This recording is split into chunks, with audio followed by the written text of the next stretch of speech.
Bismillahirrahmanirrahim. Selamat pagi semua. Saya masih berada di Kuching menghadiri satu workshop tentang empowering mathematics and science untuk negeri Sarawak. Okay. Now, hari ini hari yang kedua. Okay, saya sedang digest perbincangan yang kita adakan semalam tentang bagaimana kita nak membantu, okay, pelajar-pelajar khususnya yang mengambil jurusan STEM, Science, Mathematics, maybe English. Okay, so kita dah nampak data yang nampak bahawa banyak penambahbaikan boleh kita lakukan. There opportunities, a lot of opportunities out there, especially untuk university, OUM, kolaborasi dengan state government. Okay, so dekat sini kita boleh tanya di mana letaknya kita sekarang ni, the level masalah yang kita ada ni lah, dekat mana lah, level berapa, where are we now, itu dia, where are we now.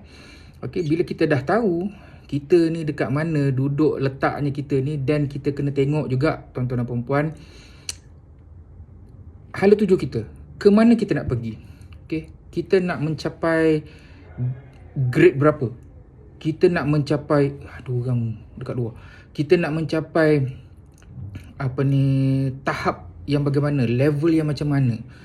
Okay, kerana apa? Sebab kita jangan duk tanya pasal masalah. Okay, kita jangan berbincang banyak sangat lah tentang masalah. Kita lebih kepada solusi. Apa yang boleh kita buat, apakah usaha, apa inisiatifnya, apa facility yang nak kena tambah. Okay, kalau kita nak kena kumpulkan semua the stakeholders, okay, sekaranglah waktunya untuk kita sama-sama tengok, okay, apa yang boleh, apa yang tak boleh.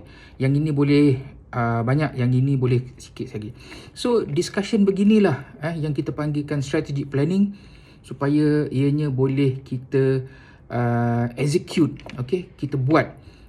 Kita jangan nak duduk discuss banyak sangat, sebab kita bermain dengan masa dan kita inginkan outcome yang tepat, yang betul. Okay, the positive outcomes. So hari ni yang kedua, insyaAllah kita akan discuss lagi. Saya nampak banyak kolaborasi bersama dengan guru-guru di negeri Sarawak ini. InsyaAllah. Assalamualaikum.